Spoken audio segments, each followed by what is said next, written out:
Thank you so much. It's, as always, a huge honor and pleasure, and more importantly, I have to give a shout-out, 20th birthday to Branded and to Music Matters.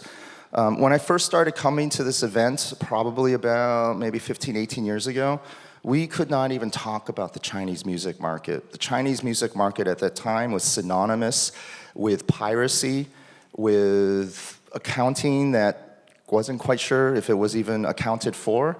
And more importantly, it just wasn't even a top 10 global music market. At best, you might classify it or consider it as a quote-unquote emerging market, which is the nice way of saying not relevant. But oh my goodness, fast forward to 2025. When we talk about China, the story, the narrative, the optics is completely different. Right now, as we all know, thanks to the IFPI, China is the 5th largest recorded music market in the world. But if we dig deeper, there's an even bigger truth to be told. Right now, China is the 2nd largest digital music market in the world. It is no longer an emerging market. If anything now, especially in the digital space, it's a global superpower. And when we look at the China DSP market, the digital services provider market, there are essentially 2 to 3 major players making all the big moves, making all the big plays. And we're very fortunate today to have one of those movers and shakers from China who was kind enough to fly into Singapore to speak with us today. VP of Business Development, Vivian Wei from NCM, NetEase Cloud Music. A little round of applause. Thanks, Bernie, for the very kind introduction. Hello, everyone. I hope you're doing great. It's a privilege to be able to share some insights from NetEase Cloud Music. So for full disclosure, an earlier version of this particular discussion/presentation actually came about through barbecue and soju back in Seoul. And I was so stunned by the facts and stats that she threw down on the table. I was like, we got to figure out a way to talk about this sober, but more importantly in the daytime for industry peers instead of people drinking with us. And so as we talk, I'm going to throw a few slides up there to let some of these facts and stats sink in. So the first question I wanted to ask Vivian is, obviously, when we talk about the China music market, NetEase Cloud Music is known around the world as being the #2 DSP in China. However, because of the size and scale, and more importantly, the influence of Chinese DSPs now on the global stage, we have to talk about NCM, NetEase Cloud Music, not as the #2 in China, but the de facto #6 DSP in the world. And more importantly, as China's a huge market, and I wanted you to share with all of us sort of some key metrics about NetEase right now in China that we need to know. So we currently have 800 million registered users, which is a super large number, and our monthly active users is about 200 million. That's monthly active users, 206 million. And which makes us the 2nd largest China DSP, but that is giving the context our competitor operates 3 independent services. So we're lucky enough that we currently occupy 30% market share, which might make us the biggest standalone service. So yeah. And currently we have over 60 million paid subscribers, and it's steadily growing. So the first half of 2025, we secured 15.2% subscription revenue growth, which if you look around the globe, having a double-digit growth on subscription is extremely rare. So we're one of the fastest growing platform as well in China. Yeah. Now, one of the interesting things is, obviously NetEase is publicly traded, I believe, on the Hong Kong Stock Exchange. And there were some numbers that I saw recently that had some of my financial analyst friends go, is this WTF or FTW? Which is it? But let's talk about just the numbers just a little bit. You mentioned that you guys are currently the fastest growing DSP in China in terms of growth rate, especially with paid subscriptions. It's my understanding, correct me if I'm wrong, a yes or no answer will do, maybe is not going to cut it.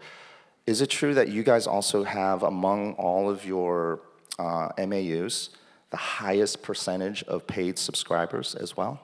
Yes, so our paid ratio is about 30%. And the reason behind it is we have a very exciting young user base.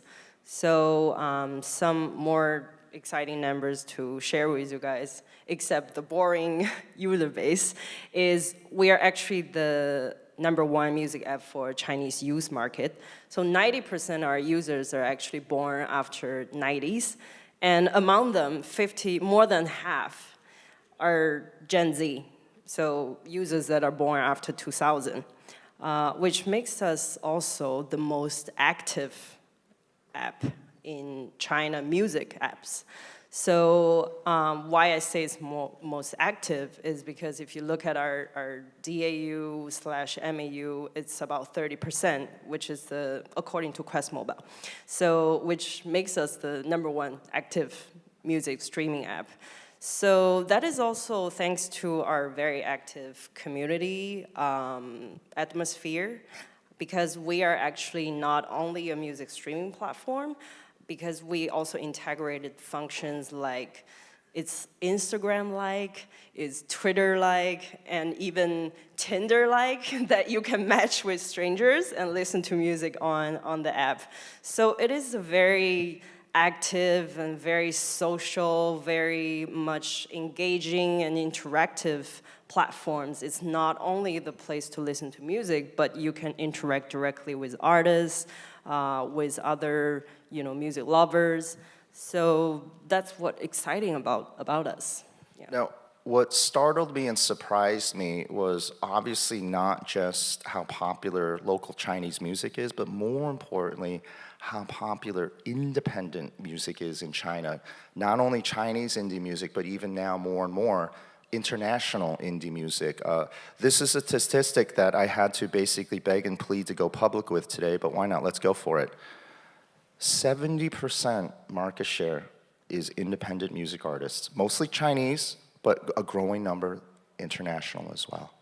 Yeah, so we have a very interesting structure, which is very different from Spotify or Apple. Actually, a majority of our music consumption is with the independent artists. Yeah. And again, you obviously have not only discovered, developed, but really helped grow a lot of local Chinese artists.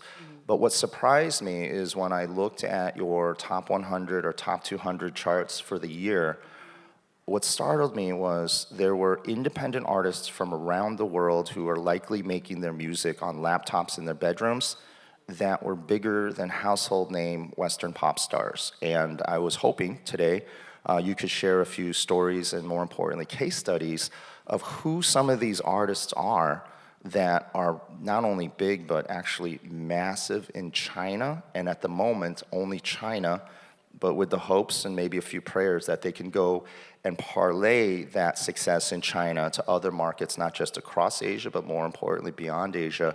Who do you want to talk about first? We actually prepared this, so it's not a question. She knows. Go for it. Who should we talk about first? Yeah, so this is the really interesting part, because today we want to introduce you something or artists that you might never heard of, but it's actually extremely popular in China. And we call them the opportunity artists because they are unknown in the Western world, but they build their fan base in China, and many of them are touring in China 3 years in a row now, every time 15, 12 cities, which is quite impressive. So the first artist I want to introduce is Stephanie Poetry. Many of you might heard of her. She released I Love You 3000. It was a hit song back in 2019. She is from Indonesia and currently living in LA. She has established about 90,000 fan fan base on NetEase Music, which is actually sounds not a very big number. I mean, if you think about the Chinese population, right? She has 90,000 fans, but surprisingly, with 90,000 fans, she's already touring in China. Actually, last month, she visited China and she joined a music festival. And we were also lucky enough to be able to host a fan meeting for her and her fans in one of our headquarter offices. So if we really look at the path of how she developed from not really known to the Chinese market, what she did right is, so after she had the hit song back in 2019, she did a lot of collaborations with local Chinese artists. So she's an R&B artist, and she did a lot of collaborations with local R&B artists like Jackson Wang, which is super popular, but also Jia Mu, which is an independent artist from China who is also in the R&B genre. And it appears to be successful. And later, she did more and more fan engagement, and she runs her Chinese social media well. She's very interactive with her fans on our platform.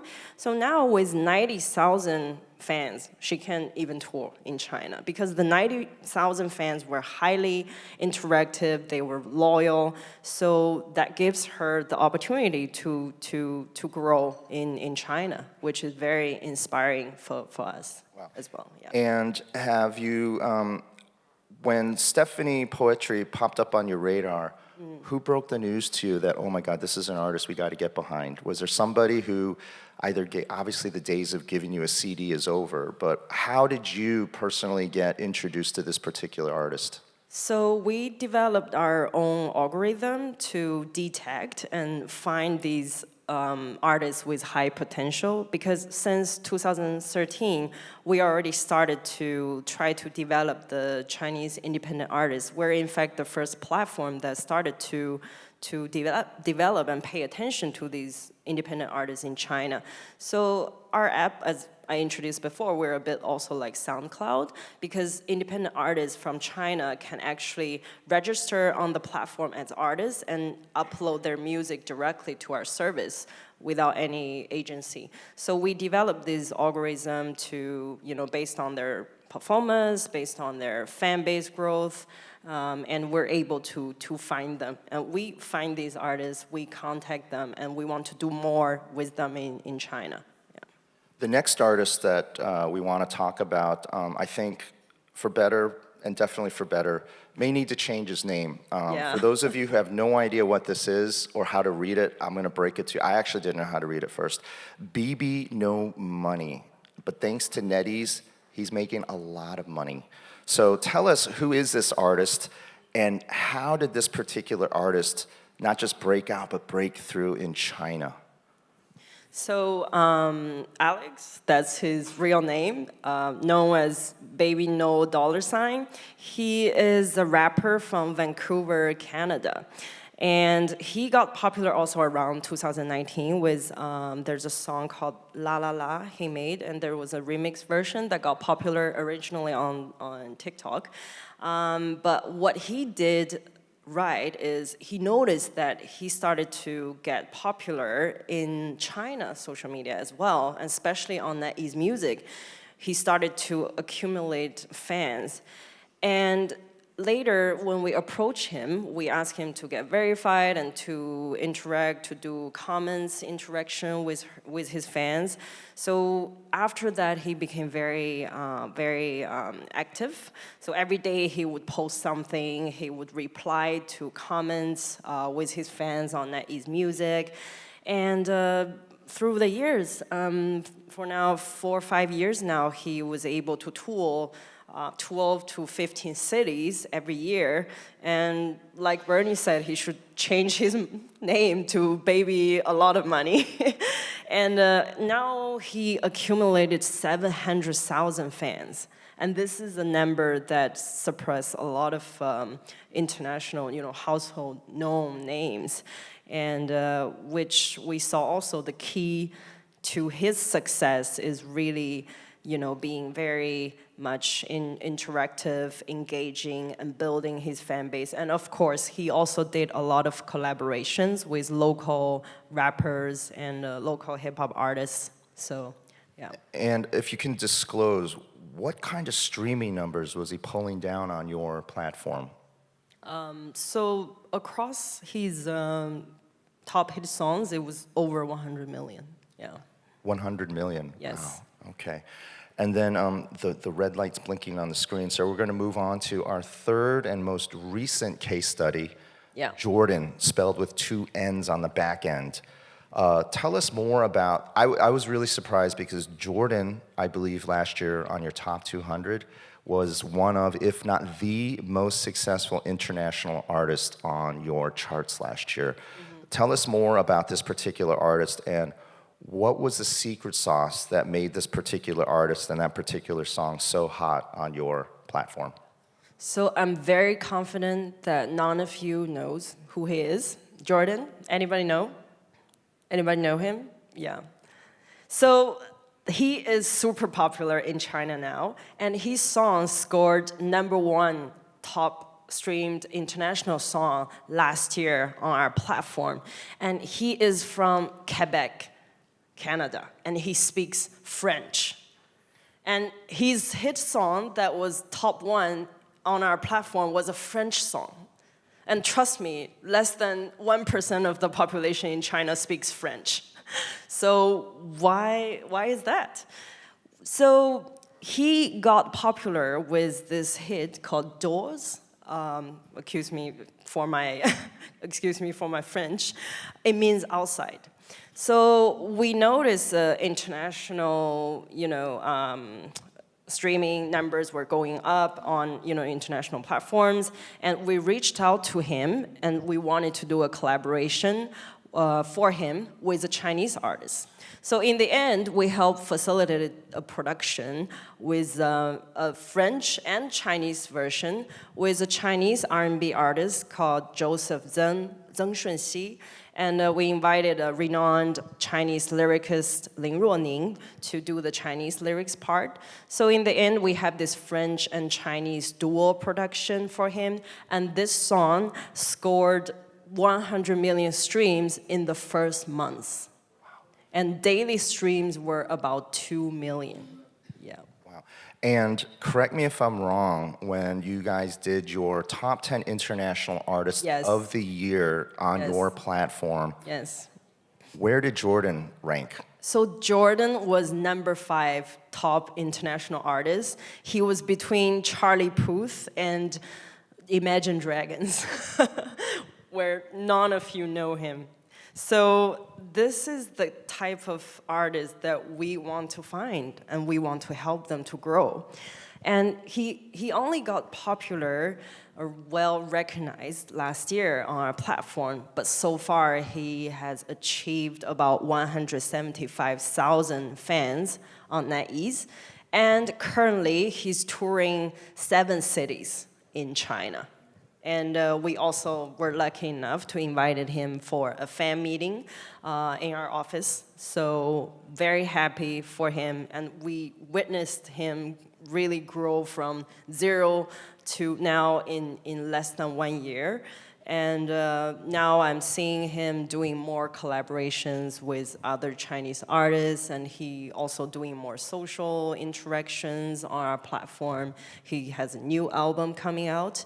So as an artist that didn't get the opportunity in the Western world, he found his place and he found his fan base in China. It is really, truly an inspiring story for us, and this reminds me of, our primary goal of building this service is to find artists and support these kind of independent artists, because Jordan was born 1994. He was a young guy. He was classical music trained, but he was a bedroom producer. He doesn't have any labels. He doesn't have any team. But with this one hit song and with the right actions, with the sense of building the fan base and working with the right team, he made it. You know, he made it in between Charlie Puth and Imagine Dragons. And none of you know him. How cool is that? So I'm going to close by throwing down. So what you're telling me right now, for the record, on the record, Jordan is bigger than Celine Dion, another fellow Quebecian, in China? Yes. Number 5 most popular international artist, and nobody knows him. Well, if I drop the mic, it's going to break. So we're going to end it here, but for whatever reason, if anybody has any questions, she will be around all day. Thank you so much for your time, and I look forward to having a wonderful lunch. Thank you so much. Thank you.